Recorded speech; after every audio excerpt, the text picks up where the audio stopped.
Magandang araw muli po sa inyong lahat mga ka-vlog, boss, idol, regular viewer, silent viewer, at kasama na rin po ang lahat ng mga OFW.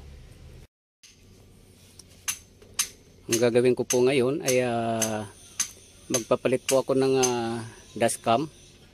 Dash camera po ng dump truck na ginagawa po namin ay kailangan ko pong palitan ng gumaganang dashcam. So yung dashcam po na dating nakalagay doon sa ginagawa po namin ay hindi po gumagana. So ito po siya.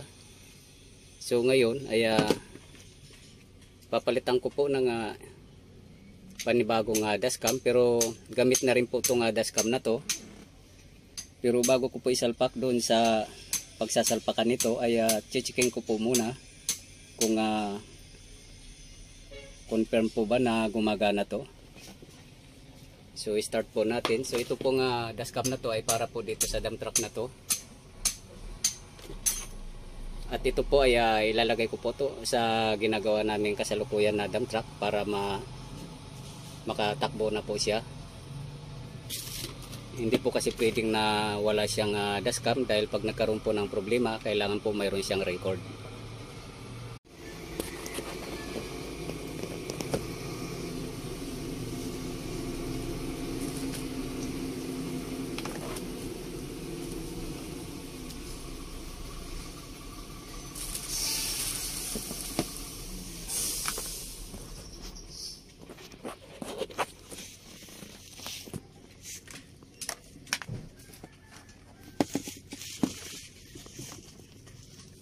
Lagay po natin sa charger, yung charger niya.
So kunwari po ito na po siya. Tumatakbo siya ng mayroon po siyang nakukuhang view.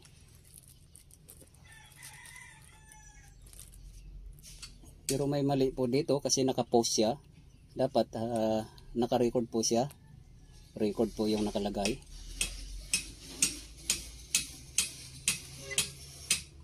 Kung napapansin nyo po, post to.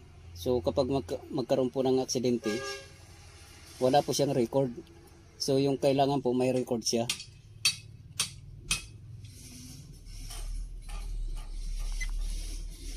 So nakalagay po dito, please insert SD card. So ito po yung tandaan natin na dapat hindi post po nakalagay. Ayan o. Dapat record po, lumilipat siya ng record para pag nagkaroon po ng banggaan o kailangan ng record ng may-ari, so mayroon po tayong may bigay. Yan, importante lang naman po ito pag mayroong aksidente sa mga reporting po.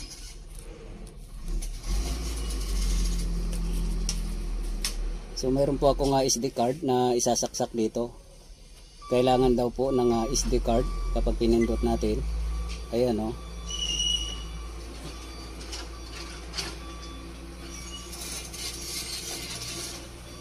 So isasaksak ko po to.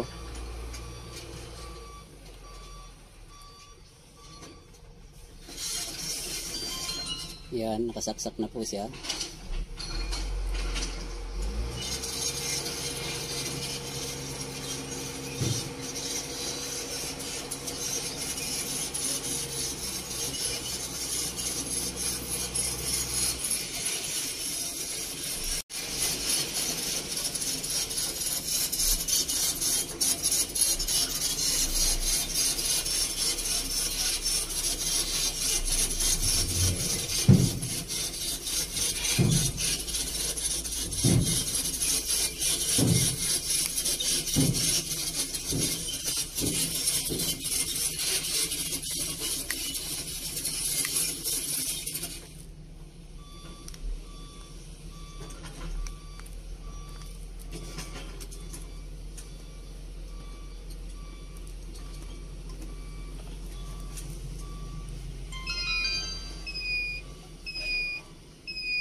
Ayan po, kung napapansin nyo, mayroon na po siyang record.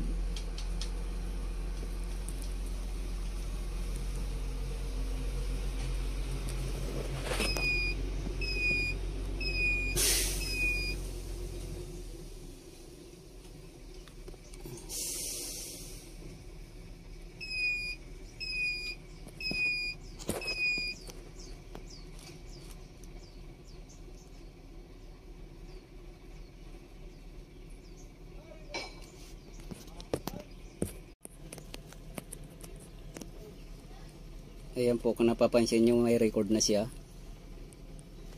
So yan na po yung ano niya, yung basihan na okay na po yung ano niya, yung dashcam, yung pagkakuha po ng mga view.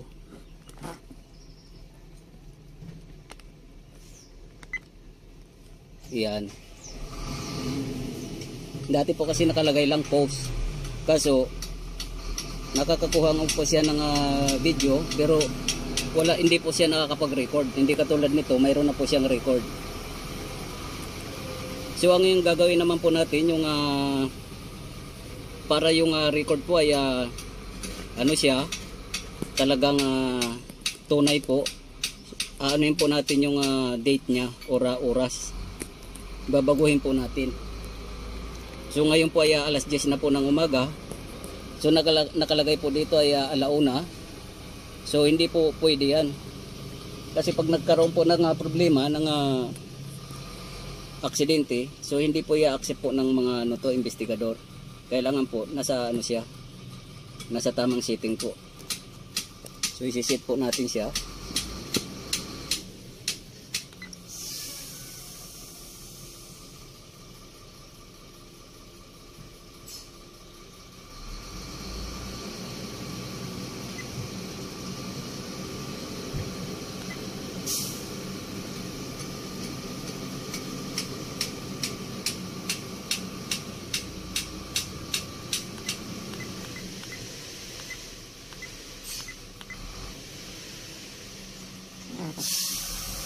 Yan, time. Mayroon po siyang time. Tsaka po natin i-enter. Yan po, babaguhin po natin yan. Time and date. Ito po yung pinaka-importante. Kasi may nangyari na po dito sa mga dump truck. So yung kinuha po ng mga investigador po, yung mga pulis, nagkaroon ng aksidente. So yung record po nito, napakahalaga po nito. So since 2003 po, 2023 tayo, so babaguhin po natin ito.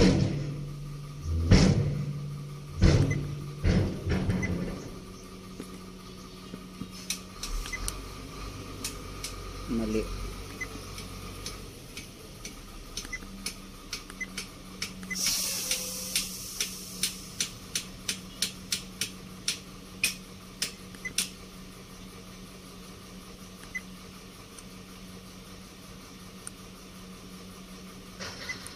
Yan, 2023 na po siya.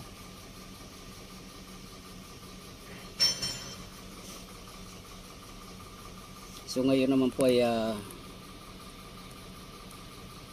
9.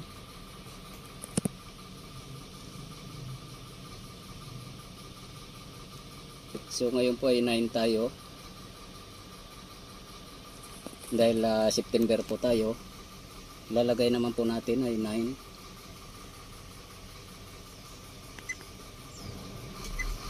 Yan.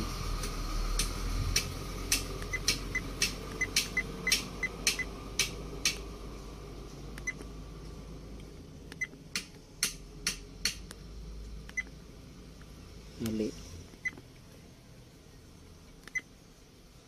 3, 4, 5, 6, 7, 8, 9.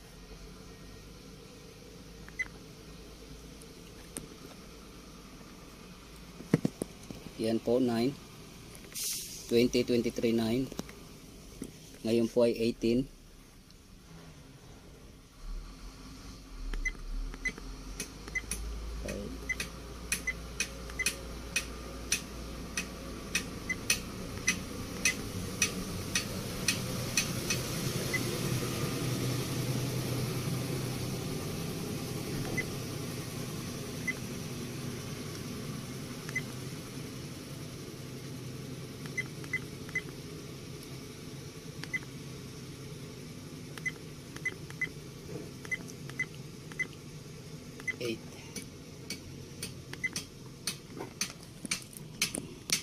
So ayan na po, 20, 23.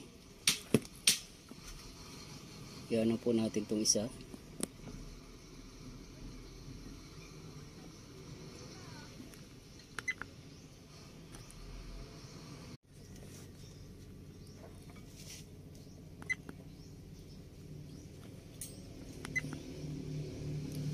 So ayan na po, 20, 23, 9, 18.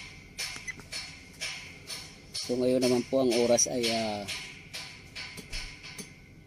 alas 10 po.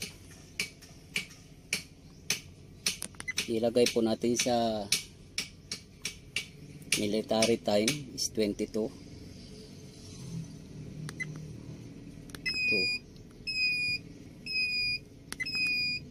2.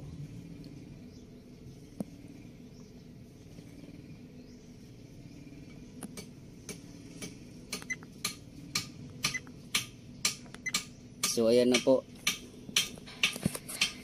So okay na po to, itong ano na to. So babalik na po tayo sa dati kasi ito po yung pinaka-importante. Oras, pizza. Yan po yung pinaka-importante. Yan. At saka dito dapat nagre-record po siya. Ayan o. So ganyan po yung gagawin po pag talagang gusto mong gagawing accurate tong dashcam po na to. Kailangan po yung date niya nagre-record siya. Yan po yung dapat talagang gawin dahil pag nagkaroon po ng mga aksidente yung isang sasakyan, ito po isa po sa tinitingnan to. Kasi nangyari na rin po yung mga nagdaan. Ito po yung isa sa pinaniniwalaan. Kasi mahirap po yung verbal lang po. So maglalabanan po ng bawat isa kung sino ang tama o mali. So ganun lang po yung gagawin. So sinit ko na po, pwede ko na pong ilagay ito. So isasalpak ko na po ito sa dump truck na pagsasalpakan po nito. At hindi po dito to naka-assign itong dashcam na to. So sinit ko lang po dito dahil hindi po ako pwedeng gumawa doon dahil mayroon din pong gumagawa ng mga mechanic at makakadisturbo po ako at hindi po nila magagawa yung gusto nilang gawin doon. So kaya dito po ako gumagawa sa ibang dump truck para magpangsabay po yung matapos yung trabaho namin. So kung nagustuhan nyo po yung video kong ito, please like, subscribe na lang po and hit notification bell para sa susunod na mga video. God bless all po.